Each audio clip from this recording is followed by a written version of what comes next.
Bienvenidos a Radio Uruguay, bienvenidos a La Máquina de Pensar. ¿Cómo andan? Espero que anden bien.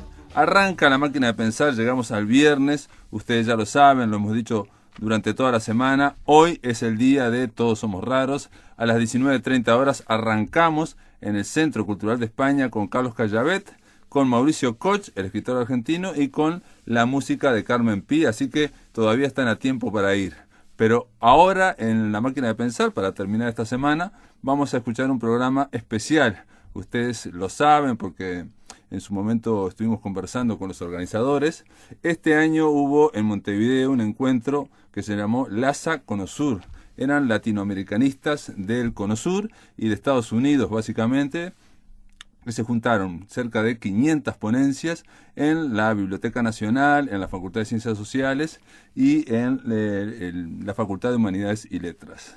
A nosotros nos invitaron para hablar en la mesa dedicada a Mario Lebrero. Entonces queremos, por un lado, decir que agradecemos la invitación a Matt Bush, el latinoamericanista, y a Javier Uriarte. Y vamos a oír ahora lo que fue la ponencia de Matías Núñez. Ustedes lo conocen, es un escritor, es un investigador uruguayo. Matías Núñez habló sobre el humor en Lebrero. Pero vamos a empezar con la presentación de Matías Núñez, que viene de la Universidad Ort, que puede o no ser siglas bueno, y la presentación se titula A la casa de tiempo secuestrado, Mario Lebrero y el exilio bonaerense. Bien, el tiempo secuestrado es un término que utiliza Lebrero en su autoentrevista, que él comenta que a los 45 años por primera vez se enfrentó a esa circunstancia horrible de tener que trabajar, y el tiempo creativo relegado al tiempo de producción económica se denomina tiempo secuestrado siguiendo a una terminología que maneja Foucault. Y muchas veces Lebrero está considerado como un autor naivo, ingenuo, cándido, o exclusivamente especializado en parapsicología, en ciencias ocultas. Pero la formación en psicoanálisis, especialmente junguiano, y su acercamiento a la filosofía contemporánea me parece que es más fuerte, más intenso de lo que por lo general se le concede.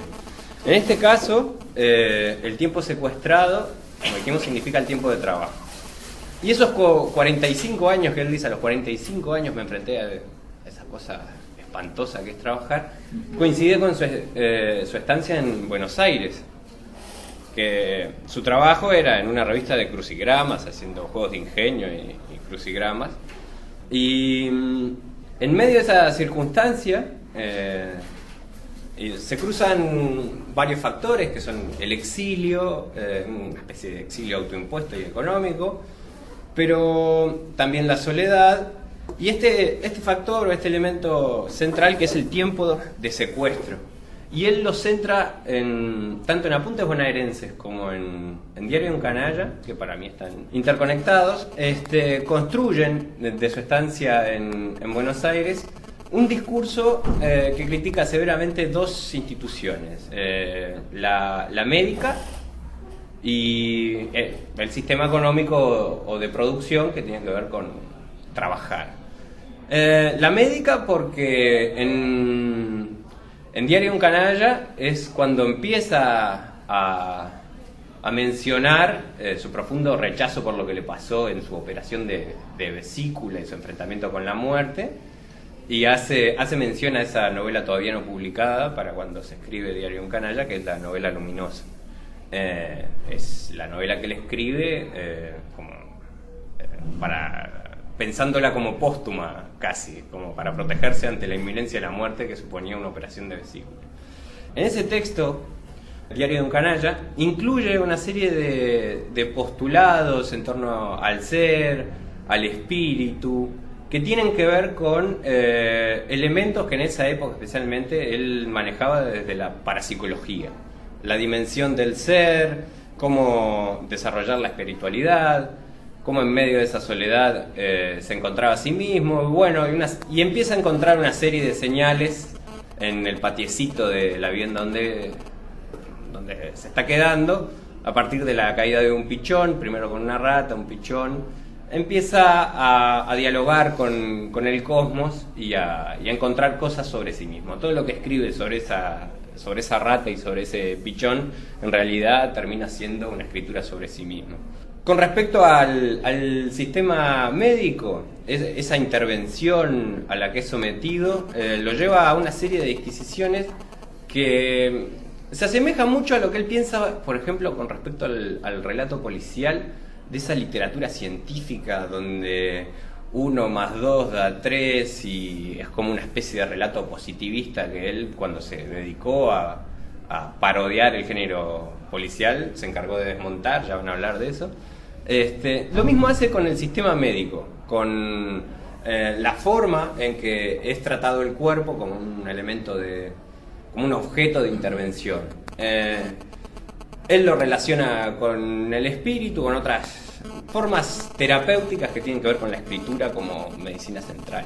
Hay un artículo de María José Olivera sobre la medicina según House, que es como el médico que hace del cuerpo del otro un lugar de investigación, al estilo del policial del 19. Y él, desde Foucault, a partir de elementos que divulgó Foucault, destruye completamente el sistema sanitario. Hay críticas a las enfermeras, a los médicos, a la pareja que tiene en ese tiempo. Eso pasa principalmente en Diario Un Canalla. Y en Apuntes Bonaerenses, lo que más me interesó, que tiene que ver con esa reacción al tiempo de producción, es la búsqueda de un espacio de ocio. Ya se le está haciendo imposible escribir, y cuando recorre la ciudad encuentra como personajes que son outsiders. Está el hombre que desafía el sol, que para él es una especie de héroe que está desconectado de la sociedad, que era su gran proyecto vital, asumirse como escritor y renunciar a los beneficios del trabajo. Está ese hombre sentado en una plaza. Está una señora que podríamos sintetizarla como la señora de los gatos, la típica señora de los gatos que anda por la calle con un paraguas a pleno sol. Y estos outsiders, que siguiendo a Lovecraft son aquellos que están en el borde de la sociedad, y tomándolos a partir de su anomalía es que podemos considerar que es lo normal. Lo hace de hecho Deleuze y Guattari en 1000 mesetas. Siguen a Lovecraft y dicen, bueno, el anómalo es aquel que define a la manada por estar en el borde. Son como los mojones, ¿no? Lo que nos da una zona son esos puntos de referencia, esos límites geográficos, las personas que están en el borde. Y Lebrero, durante todos los apuntes bonaerenses, que tiene esa cosa de notas tomadas al azar, de tiempo de escritura que no puede ser como el que llevó adelante en la trilogía Involuntaria, sino que son recorriendo la ciudad, observando a estas personas, se plantea una serie de críticas al sistema y de evaluaciones sobre estos dos personajes que terminan, como en muchísimos de los relatos de Lebrero, frustrándose a través del humor. Genera un montón de expectativas, un constructo crítico en torno al trabajo y lo espantoso que es, para llegar al final al convencimiento de que el hombre que desafía el sol está loco, y la señora que recorre las calles tiene intervenciones que están fuera de lugar, por ejemplo en comercios donde se las cruza, y que también echa por tierra toda su teoría de hay que liberarse. Estos son mis dos buenos ejemplos de cómo evitar el tiempo secuestrado.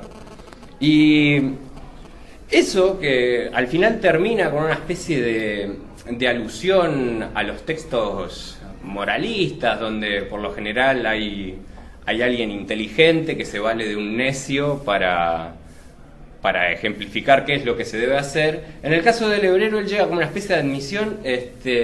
Lo peor que uno puede escribir después de tanta disquisición es que uno que se tomaba por inteligente al observar la sociedad es en realidad el necio, el tonto. Y esa asunción es típica de Lebrero. El proponer algo de una densidad o una... yo diría que hasta una dimensión filosófica muy profunda, y replegarse o escudarse en el humor para para no ser un chamán, ni un evangelizador, ni un escritor del Digest Reader, del Reader Digest, sí, como dice en la novela Luminosa. Y ese momento final de Apuntes bonaerenses tiene que ver con eso, una severa crítica a la sociedad. Él mismo, podemos utilizar términos como raro, outsider, anómal, vivió su relación con el trabajo, incluso con el mundillo de la cultura, desde un lugar límite o marginal, pero siempre de la estrategia del humor, generar expectativas que luego se ven frustradas. El prólogo de la novela Luminosa es una seguidilla de promesas incumplidas que yo creo que están, como hace Macedonio, jugando con la tolerancia del lector a ver quién es el primero en tirar el libro al suelo. Y creo que también son una forma de preparación para ese gran contenido que viene al final, que es la novela Luminosa, que desprovistas de esas 400 páginas intencionadamente tediosas en muchos pasajes, sonarían, ya digo, a las palabras de un profeta, de alguien que está evangelizando sobre algo. Y con respecto a Apuntes bonaerenses, en Diario de un Canalla tenemos cómo se destruye la institución médica. En Apuntes bonaerenses yo creo que hace lo mismo, sin darle una dimensión de crítico del mercado o de la economía. Hace una crítica del tiempo de producción, una defensa del tiempo de ocio, entendido como tiempo de creación, no exclusivamente de descanso, ¿sí? Él habla permanentemente de un tiempo de pausa en el cual se va a despertar su demonio creador, que para eso o tiene que estar jugando a la computadora o leyendo novelas policiales. Pero si bien hay una presencia muy fuerte del humor, en Apuntes bonaerenses yo encuentro lo mismo que en la novela Luminosa con respecto a la espiritualidad o las posibilidades de trascender el ser o el universo conocido, tratar de explicarlo a partir de otros elementos que no son los meramente positivistas. Se utiliza el humor para presentar esos grandes contenidos. En Diario de un Canalla lo mismo, para hablar de la institución médica. Y con Apuntes bonaerenses yo considero que ocurre lo mismo, críticas a la sociedad contemporánea, que lo ha absorbido en este caso, y que también son presentadas a través del humor. Es decir, llegamos a un texto que lo último que nos dice es que quien ha escrito todo eso es un tonto, un necio. Y yo no pienso que necesariamente eso desarticule todo lo antes dicho, sino que la mejor manera de defender una postura es integrar la mirada crítica que pueden tener aquellos que discrepen. Y en Lebrero siempre ocurre eso, siempre se toma el pelo a sí mismo, pero yo creo que más que por reconocer que está en un error, por integrar muy inteligentemente a un nivel retórico aquellas posturas que desbaratarían su discurso, asumirlas de sí mismo y decir igual o hablar igual. Y a pesar de todo, decirlo. Y a pesar de todo, criticar el sistema económico. Y a pesar de todo, criticar la medicina. Y muy especialmente, a pesar de todo, hablar del espíritu. Y eso es lo que tengo para decir. En el aire de Radio Uruguay, La Máquina de Pensar.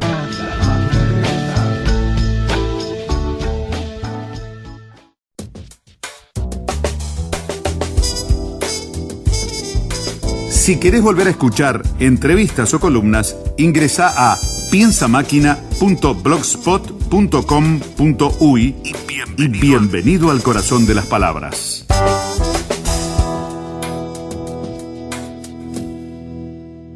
Me gustaría, antes de arrancar, decir que lo que dijo Matías Núñez me pareció muy interesante, porque él lo que decía es que Lebrero, de alguna forma, gracias al humor, integraba discursos críticos a su propio discurso. Y Lebrero lo llega a decir en un momento, en una entrevista, dice que el humor es lo único que nos permite integrar los opuestos. Por eso a él le interesaba tanto el humor, porque permite integrar y salir de dicotomías, ¿no? Dicotomías que sean excluyentes. Entonces yo me quedé pensando lo de Matías y pensé que también no solamente incluía el discurso opuesto o contrario, sino que también podía significar, se me ocurrió ahora, que esa cuestión que tiene el hebrero de decir que nuestra personalidad es mucho más allá de lo que conocemos, ¿no? Tenemos una personalidad mucho más grande, ¿no? Nuestro ser no coincide exactamente con el yo, ¿no? Entonces tenemos dentro de nuestra personalidad opuestos, contrarios también, ¿no? De Helvecia, de lo que dijo Helvecia, yo me quedaría, que me pareció notable, digo, pero solamente una pequeña frase, que dice algo así como que el hebrero me cambió la forma de mirar. Y de Matt me quedé sorprendido ahora con lo de la banda del Cien Pies, porque yo, que nunca me gustó demasiado lo de la banda del Cien Pies, quedé sorprendido, porque eso está publicado en los 80, ¿no? 90, principio de los 90. El principio de los 90, ¿no? Sí, la verdad que no tengo claro, o fines de los 80. Y hace poco, no sé si vieron, digamos, ¿qué es el estado actual que estamos en este momento, ¿no? Digamos, eso de los medios que están produciendo verdades o digamos, falsas para el propio consumo. Hace poco me pasó, y esto lo quiero contar, es una breve anécdota, dando clases en la ORT, de que, no sé si se acuerdan que salió el tema de la ballena azul. Estuvieron presentes lo que pasó lo de la ballena azul, no sé qué. Bueno, y estaban algunos de los chiquilines ahí medio complicados y yo quería hablar con ellos y no querían hablar. Entonces me puse a investigar y lo que encontré en la investigación, gracias a gente que me lo pasó, es que lo de la ballena azul probablemente hay un 95% de que sea todo falso. Después pasaron 4 días, después desapareció eso. En Brecha, Diego Faraone, que también se ve que estoy investigando, escribió algo similar, de que realmente lo de la ballena azul había nacido una página web de Rusia y en fin, media escandalosa, y cada uno había ido tomando y se había ido agrandando cada vez más. Ahora, aquí en Uruguay había habido alguien que ¿no? Y aparecía la foto de la ballena azul, digamos, toda tajeada, ¿no? En Rivera. Y yo en mi investigación vi que hay una sola foto en todo el mundo y es la misma foto de los rusos.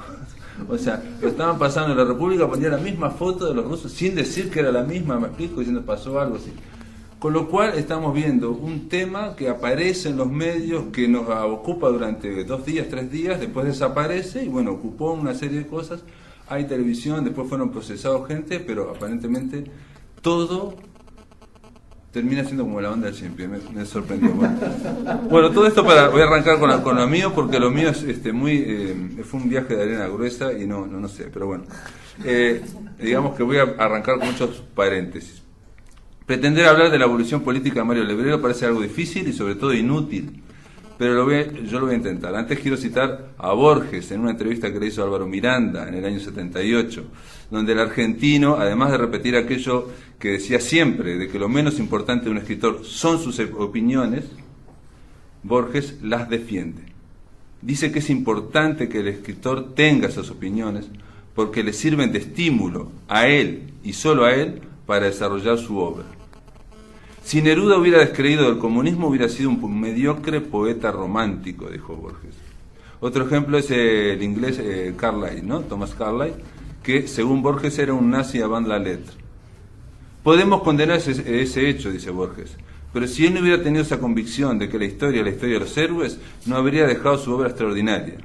En resumen, que a Carlyle le convenía ser prenazi, a Neruda comunista y a Walt Whitman demócrata. La ideología es importante para cada autor, afirmó Borges, no para los demás. El Mario Lebrero que yo conocí abominaba de cualquier expresión política, sobre todo de política partidaria.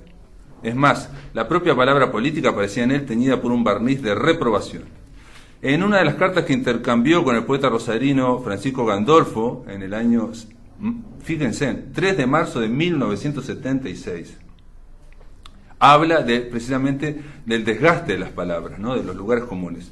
Cuando una palabra ha sido manoseada, dice Lebrero, o bien no debería usársela, o bien debería restituírsele de alguna manera su significación primitiva.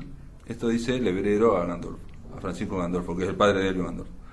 Luego da una alerta, dice que usar una palabra manoseada, y cito, es política en el mal sentido de la palabra, que es lo que embaraza e incomoda la creación, aclara entre paréntesis, Lebrero, cierre de cita. En la misma carta ofrece un ejemplo de lo que sería el máximo desgaste de una palabra y menciona a la palabra facho, ¿no? El calificativo con el que la izquierda de la época designaba a todos sus enemigos. El término, cito ahora al hebrero, el término es tendencioso, oscuro y absolutamente impropio, ya que mete en la misma bolsa tanto al poeta Ezra Pound como a aquellos que lo metieron en una jaula. Reitero que esto sería ser, este es el cierre de la cita, ¿no? Y yo digo, reitero que esto sería ser política en el mal sentido de la palabra. Un poco antes, en esa misma correspondencia, en febrero de 76, en otra discusión, Lebrero lanza una consigna contra cualquier vínculo directo entre la política y la literatura. Dice, el erotismo une, la política separa. Una frase para mí que a mí me causó mucha gracia, porque me pareció muy sesentista, pero de los 60 de Estados Unidos y no del sesentismo latinoamericano, guerrillero y comprometido que vivimos aquí, ¿no? En el 2001 haría una afirmación aún más tajante, el erotismo es el único vínculo con la realidad verdadera. Increíblemente en esa misma carta que menciono, se define como, y esto es lo más sorprendente de ese libro, para mí, ¿no? Se define como realista, en el doble sentido de la palabra, real y monárquico. Y más adelante se declara partidario de la teocracia, que sería, cito, la única posibilidad de combinar el orden y la libertad como ocurre en la poesía. Cierro la cita. Esto, que suena como una morada, pronto será reafirmado y explicado una suerte de credo en otra carta que le manda Francisco Gandolfo y que para mí es sorprendente también. Dice así, cito textualmente, simplemente no creo en las revoluciones sociales, ver Ortega Gasset, o mejor dicho, no espero nada bueno de ellas. Creo en la mutación biológica y creo en la inflexibilidad de las leyes naturales. Creo que una de esas leyes es de dejar que lo superfluo, lo vano, lo innecesario, lo falso y lo mentiroso caigan podridos cuando les llegue el turno, y que la humanidad está diseñada para ir seleccionando lo mejor a través del largo proceso evolutivo, sin que deban engañarnos incidentes locales, estamos en plena dictadura del Cono Sur, o apreciaciones en cortos periodos de tiempo. Creo, en fin, continúa, que la teocracia es una realidad que Dios manda silenciosa y pacientemente, que es el tirano más jovial y más liberal que pueda existir, y culmina diciendo que mi teocracia, le está escribiendo a Francisco Gandolfo, se parece muchísimo a su acracia, ¿no? Francisco Gandolfo era anarco y se estaba planteando, precisamente en plena dictadura, dejar un poco, dedicarse solo a la poesía, porque también no había muchas posibilidades en Argentina de dedicarse a otra cosa, ¿no? En la misma carta ratifica esta confianza y en términos junguianos dice, aunque el inconsciente, cita de nuevo, cito, aunque el inconsciente colectivo tenga sus retrocesos, el consciente colectivo sigue su lenta marcha evolutiva a través de la ciencia y la filosofía en esa difícil traducción al lenguaje binario de una realidad de múltiples dimensiones. Cierro comillas, o cierro la cita. Esto último me parece que marca un tema que pienso que podría ser central para pensar y para vincular la política y la literatura. Las dos tienen el mismo desafío, aunque en diferentes campos, el de traducir a un lenguaje binario una realidad de múltiples dimensiones. En 2002 declaró en una entrevista a Lebrero que él mismo se definía como un hombre religioso, aunque no practique ninguna religión. Pienso que, dice Lebrero, esta es otra cita, pienso que el universo tiene una enorme cantidad de dimensiones que aparentemente no se notan, salvo que caigas en cierto tipo de experiencias que, al menos a mí, me han llevado a desembocar en un sentimiento religioso. Más que escéptico, tengo un cinismo hacia las cosas humanas, no creo mucho en la gente ni en las posiciones sociales. Cierro la cita. La única vez que hablé con él de algo vinculado a lo político, me ladró. Fue el 29 de diciembre del 2003, o sea, estamos a fines del 2003, ¿no? Cuando yo estaba contento con las señales de cambio que se avisoraban en la sociedad uruguaya y le mandé un saludo de fin de año. Era un saludo muy medido y muy prudente, pero que no podía ocultar que estaba empapado de una alegría y de expectativas ante la posibilidad de que el Frente Amplio triunfara en las elecciones del año siguiente, como finalmente lo hizo en octubre del 2004. Así que por vía del correo electrónico le mandé este mail. Le dije, saludos, y que el año que viene venga como parece que viene, es decir, con el cambio de los que han gobernado los últimos 35 años. Siempre fuente de alegría, dije, seguí escribiendo, ver a los dinosaurios retirándose, aunque sea parcialmente, y es hora de pasar, aunque sea del paleocapitalismo al capitalismo. Fíjense si sería prudente yo, ¿no? O sea, hasta eso pensaba, ¿no? Por lo menos pasar del paleocapitalismo, del capitalismo paleolítico, al capitalismo. Lebrero me contestó ladrando, mejor dicho, riéndose de esta última afirmación, y me dijo, pasaremos directamente al fascismo, a la patota vil, al estilo Arana, pero peor, en fin. Se refería, seguramente ustedes no se acuerdan, pero en aquella época, en octubre del 2002, hubo un incidente. Arana era intendente con sus directores. A la salida, un piquete de los municipales, los trabajadores municipales, lo zarandearon, lo insultaron, incluso insultaron mucho a Ernesto de los Campos, que murió al poco tiempo, estaba enfermo de cáncer. Entonces, me contestó inmediatamente esto, Lebrero, ¿no? Pasaremos directamente al fascismo, a la patota vil, al estilo Arana, pero peor. Pienso que esta respuesta no solo confirma su conocido rechazo ante cualquier entusiasmo político, sino que también implica algo que es menos evidente. Lebrero tenía su propia lectura política, que de algún modo coincidía con la percepción general de una decadencia social y cultural en el país, que se refleja sobre todo en algunos textos de Las Irrupciones y en la novela Luminosa, ¿no? Me gustaría matizar que todas estas declaraciones que hasta ahora han sido escritas, digamos, las cosas que él pensaba, con algo que también mencionó Matías, y que es la práctica, su práctica como vida, ¿no? Su práctica política. Uno viviendo y haciendo las cosas, practica política. Y bueno, me gustaría detenerme en dos aspectos políticos de Lebrero. Uno sería el trabajo y el otro sería la publicidad. Primero, su negación a trabajar. Se negó a trabajar toda su vida, hasta los 45 años, como dijo él, y prácticamente trabajó 2 años y después dejó de trabajar. Como yo no trabajo, no puedo disfrutar de vacaciones, dijo un día. Y tenía razón, no podía disfrutar de vacaciones. En un momento de nuestra comunicación yo le hice una crítica, él hizo una crítica grave al cine de Buñuel, y yo le contesté que era injusto con Buñuel. Y además agregué, era injusto con Buñuel, con el español, que hace poco yo había visto un documental donde Buñuel decía que los surrealistas habían sido los primeros en aborrecer y en atacar el concepto burgués del trabajo. Y yo diría que atacaban un concepto central en casi todas las ideologías, porque atacar el trabajo es... y los surrealistas lo sabían, por eso atacaban el mito, bueno, el mito no, la idea de trabajo, y reivindicaban el no trabajar. Y le dije a Lebrero que no fuera injusto con Buñuel, porque Buñuel decía eso y era exactamente lo que él pensaba. Y él tuvo que admitir que sí, que esto era cierto, y dijo, coincido con Buñuel, es verdad, coincido con Buñuel en una serie de cuestiones ideológicas, sin duda. Y después lo siguió criticando artísticamente, ¿no? En un documental reciente, muy reciente, David Lynch dice lo mismo que Lebrero, que él nunca trabajó y lo hizo orgulloso. David Lynch dice que él nunca trabajó y que la gente más interesante, las personas más interesantes que conoció son los que hicieron lo mismo, que nunca han trabajado. En una entrevista que le realizó el chileno Álvaro Matus, Lebrero citó a Foucault, como decía Matías, para decir que la sociedad ha transformado el tiempo de vida en tiempo de trabajo y el tiempo de trabajo en tiempo de producción de bienes materiales. Vivimos en una sociedad que ha distorsionado al hombre natural. Y más adelante agregó, para ser más o menos humanos, el ocio tiene que ser absoluto. Su defensa del tiempo personal estribaba en algo muy simple, que había que producir a partir del ocio, que no significa, como piensa el burgués, no hacer nada. El ocio puede ser muy activo. Para Lebrero esta actividad se pervertía cuando se pasaba a ser la negación del ocio y se convertía en un negocio.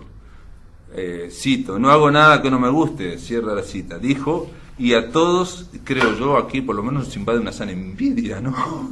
No hacer nada más que lo que no me gusta, ¿no? No trabajo de forma alienada, dijo. Sin embargo, también sostuvo que la carcajada de un amigo ante una obra suya es el colmo de la felicidad y es lo que me obliga a trabajar. Después dijo en otro momento, yo no estoy contra el dinero, sino que estoy en contra del precio del dinero. Y hay precios que yo no quiero pagar. Uno de ellos, señalo yo, sería la negación de los mundos interiores. Ese predominio de lo práctico, dijo en el año 89 en otra entrevista, lleva a que el hombre, el predominio de lo práctico, la exigencia de trabajar, bueno, lo que estamos en todo, ¿no? lleva a que el hombre desprecie sus sueños, su interioridad y hasta llegar a no percibir y a negar toda dimensión del ser humano. Más adelante agregó que vivimos en un mundo de deseos no satisfechos. Estamos generando deseos permanentemente y la gran mayoría de ellos tienen que ser reprimidos, suprimidos y no llegan siquiera al nivel de la conciencia. Vivimos automatizados, mecanizados para reprimir. Cierro comillas. Ese sería el diagnóstico de él. En el aire de Radio Uruguay, La Máquina de Pensar.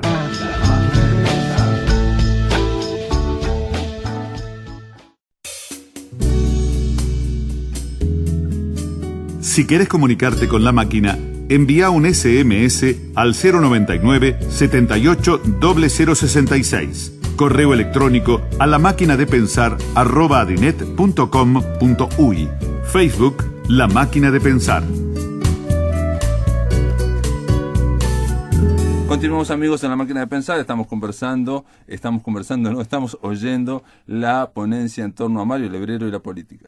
El otro ítem que quería hablar de su postura política sería y que viene de la mano con esto, ¿no? Vivimos automatizados, generados con mucho deseo que no se puede cumplir y que hay que reprimir. El otro ítem vendría de su hipersensibilidad ante la publicidad. No sé si la conocen, creo que sí, es muy conocida la anécdota en que acompañó a Gabriela Oneto en un viaje en ómnibus en el 116 y ella, cuando se dio vuelta, Lebrero había desaparecido. Y después la llamó por teléfono Lebrero y le dijo que lo que pasó es que el chofer había prendido la radio del ómnibus y la publicidad lo había obligado a bajárselo, sin avisárselo. Todo esto que parece, a más de 20 años descritas estas irrupciones, que parece de alguien maniático, hipersensible, yo creo que no, que era sensible a movimientos que limitan la libertad interior y que hoy están en su máxima expresión. Digamos, hoy podemos comprender eso que hizo Lebrero de bajarse un ómnibus porque escuchaba publicidad, no sé qué. Digo, yo no me bajo, pero digo que uno soporta constantemente. La publicidad, dice John Berger en su libro Modos de Ver, es la vida del capitalismo y es al mismo tiempo su sueño. Los publicistas, agrega Berger, saben que una línea, una zona de color, no es realmente importante porque registre lo que uno ha visto, sino por lo que le llevará a uno a seguir viendo. Es en esta indicación de Berger donde nace la versión absoluta de Lebrero frente a la publicidad. No es que solamente te acose o que haya digamos, contaminación, sino que te dirige la vista o te dirige el pensamiento. O sea, te lleva a una conclusión. Y a un pensamiento en un punto futuro, no actual. Eso fue tal vez una de las causas que llevó a Lebrero a un progresivo aislamiento. Es en la contaminación acústica que en Montevideo y en cualquier otra ciudad no es necesario señalar que todos la soportamos, o en el estado de aturdimiento en que nos sume la descomunal ola de informaciones que nos atraviesan a través de múltiples dispositivos. Bueno, es ahí donde la publicidad resulta cada vez más y cito las palabras de Lebrero, uno de esos oscuros organizadores de nuestra esclavitud. Cierro comillas. Para Lebrero, en cada persona habitaba un niño imbécil y es precisamente ese imbécil a quien va dirigida la publicidad. Es posible que este proceso social y económico haya acelerado esa actitud que tuvo él de mayor introspección y de aislamiento.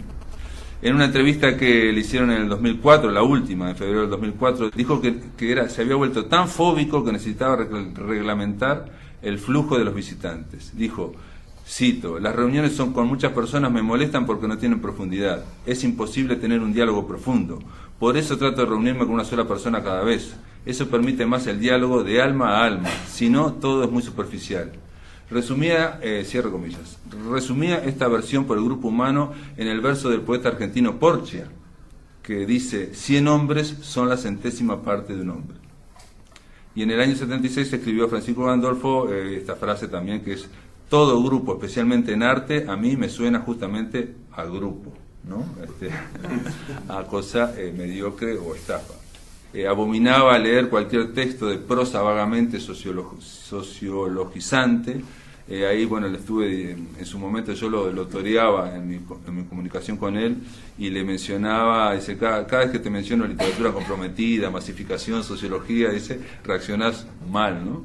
Y él me dijo que sí, que esas cosas no las podía leer, por mejor voluntad que ponga, en fin. Él decía que querer meter la sociología en algo tan íntimo e individual como el arte es intentar analizar un insecto con un telescopio. El artista masificable no es artista. Sin embargo, bueno, este sería el panorama. Sin embargo, hubo una época en la que el joven Jorge Barlota adhirió al Partido Comunista y se afilió a la Unión de Juventudes Comunistas, a la UJC. Hay testimonios que colaboró en campañas para recaudar fondos para el PC en el año 59, y hay datos contrastados de que participó en una marcha multitudinaria de protesta que abarcó varias ciudades con destino a Punta del Este. Fue en enero de 1962 para protestar contra una reunión de alto nivel de la OEA. Entre los miles de participantes estuvo José Mujica antes de que existiera el MLN Tupamaro, claro. La entrada al balneario fue evitada por la policía, que detuvo a varias decenas de manifestantes, entre ellos al propio Jorge Barlota o Mario Lebrero. Pero antes de ser detenido ocurrió algo típicamente lebreriano, que es bien, parece sacado de un cuento o de una novela lebreriana, porque durante el largo camino los manifestantes fueron recuperando fuerzas en puestos distribuidos a lo largo del trayecto, ¿no? Donde les daban refrescos, les daban agua y comían choripanes, pan con chorizo. En uno de ellos comieron unos choripanes que aparentemente y por una maniobra de la ultraderecha habían sido inyectados con piroxilina, una sustancia que provoca diarrea. Muchos cayeron intoxicados, pero eso no detuvo la marcha. Posteriormente diría Lebrero, y esto no se sabe si lo decía en serio o no, algunos dicen que lo decía en serio, pero posteriormente Lebrero diría que la operación podría haberse no debido a bandas juveniles fascistas, que es lo que se decía, sino a algo más oscuro, a cruces internos y poco claros dentro del mismo Partido Comunista.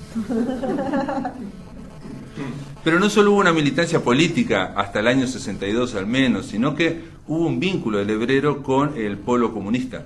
Lebrero gravitó en publicaciones que de algún modo estaban en contra o se burlaban de la revista Marcha, que era el polo cultural de la izquierda, independiente, socialista y bueno, de partidos progresistas, de partidos tradicionales que venían de la parte progresistas. O sea, el Marcha era de alguna forma el polo de los no comunistas. Lebrero publicó en el otro polo, no solo publicó en Misiadura, que era el suplemento de humor del Semanario Popular, que era Popular, es el órgano oficial del Partido Comunista, sino que su primer libro, La Plaquette Gelatina, fue editada y por su vínculo con la revista Los Huevos del Plata, una revista revulsiva y radicalmente crítica, políticamente crítica con el establishment, y que está dirigida por Clemente Padín, que es un artista y performer comunista.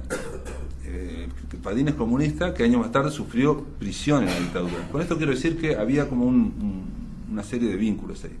En la irrupción número 42, en las irrupciones, él reflexiona sobre el poder de las ideologías y vuelve sobre este pasado suyo. Y dice así la irrupción, ¿no? Dice, siempre me pregunté dónde estaría la fuerza de las ideologías, y yo llamo ideología a toda forma de la ideología, para convencer a la gente de tantas cosas absurdas y obligarla hasta dar la vida por ellas. Y nunca había encontrado respuesta hasta que me di cuenta de que esta clase de preguntas solo puedo contestarla mirando hacia mí mismo. En algún tiempo yo también profesé algunas de estas colecciones de ideas ajenas, y yo también traté de imponerlas a los demás. Me miro a mí mismo en aquellos tiempos y pienso, ¿por qué lo hacía? Con este método es muy fácil encontrar una respuesta. Lo hacía, descubro ahora, porque para poder vivir en el mundo me parecía más fácil arreglar al mundo que arreglarme a mí mismo. Eso dice Lebrero. Entre paréntesis, bueno, aquí yo quiero decir que aquí en el Laza con Azul no habría durado ni 15 minutos, obviamente. En fin, podría seguir poniendo ejemplos, pero ya está claro todo esto. Ahora, ¿qué significa esto? Que Lebrero era, por poner una imagen clásica, un escritor encerrado en su torre de marfil, que no tenía ningún compromiso con la realidad. Creo que el grado de compromiso que tenía era mayor del que él estaba dispuesto a admitir, pero esto es una hipótesis, ¿no? Una hipótesis que yo tengo. Para empezar, algo muy importante. Lebrero era consciente de que el compromiso modificaba a la literatura y a su literatura. Las grandes obras, dijo, las obras maestras suelen ser muy complejas, mundos enteros, Kafka, Faulkner, Joyce, Proust, y tienen que ver con cierta capacidad cerebral. pero sobre todo tienen que ver con cierto compromiso con la realidad, dice Lebrero. Para ser más preciso, los límites de mi literatura están impuestos por mi egoísmo, mi narcisismo, mi limitada experiencia del mundo, mi casi solipsismo o casi autismo. Yo veo muy claramente dónde están mis límites, pero no puedo estirarlos manejando palabras o técnicas o estilos, sino ampliando mi compromiso con la realidad. Cosa, aclaraba, que no estoy dispuesto a hacer, y menos de viejo. Repito, esto lo repito yo, no afecta al estilo ni es culpa del estilo. Dice en algún otro reportaje que hay constructores de catedrales y hay jardineros. Y yo soy, dice él, más bien un jardinero de plantitas en el balcón. Aquí hay una alusión claramente a Feliberto y a su explicación falsa de los cuentos, aquella que señala que el cuento es como una plantita que nace en él y que él espera que en algún momento tenga ojos de poesía. Lebrero sostiene que la única manera de vencer sus límites es ampliando su compromiso con la realidad. ¿Cómo sería ese sacrificio? Para él, la auténtica literatura, la única que le interesa, nace de lo profundo de la imaginación. Y ésta se nutre solo del recuerdo. Cito, en mi sistema de categorías, la imagen fabrica imágenes constantemente, la imaginación fabrica imágenes constantemente en base a recuerdos, exige más coherencia y da anécdotas más verosímiles, no inventa nada por sí sola. Para ampliar su imaginación, digo yo, esto es una conclusión mía, tendría que ampliar sus recuerdos. ¿Cómo se puede hacer eso? Viviendo más. Le dijo a Christian Legrand, siempre tuve y sigo teniendo miedo, no creo en esas cosas, al revés, no tengo una fe que me respalde, o una ideología, nada que lo sustente. Cierro comillas. Sin embargo, me permito discrepar con él, su compromiso con la realidad era de otro estilo y a otro nivel. Para empezar, importante, cambió la vida de muchas personas. Y aquí se habló de que cambió la mirada de muchas personas. Y no solo de las que lo integraron sus talleres presenciales. Por otro lado, el muy desprestigiado y bastardeado concepto de compromiso con la realidad admite otras acepciones, otros significados más útiles que la adhesión político-partidaria. A esta altura ya inexistente, pero bueno. Para el formalista ruso Víctor Shklovsky, dice así, la misión del arte consiste en desautomatizar la realidad, en convertir en extraño y singular lo que a fuerza de tanto verlo ha acabado pareciéndonos normal y corriente.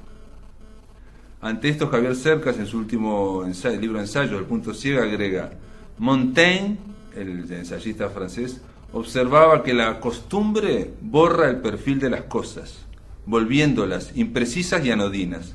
Lo que hace el arte en general y la literatura en particular, dice Cercas, o lo que deberían hacer, es permitirnos mirar la realidad como si la viésemos por primera vez.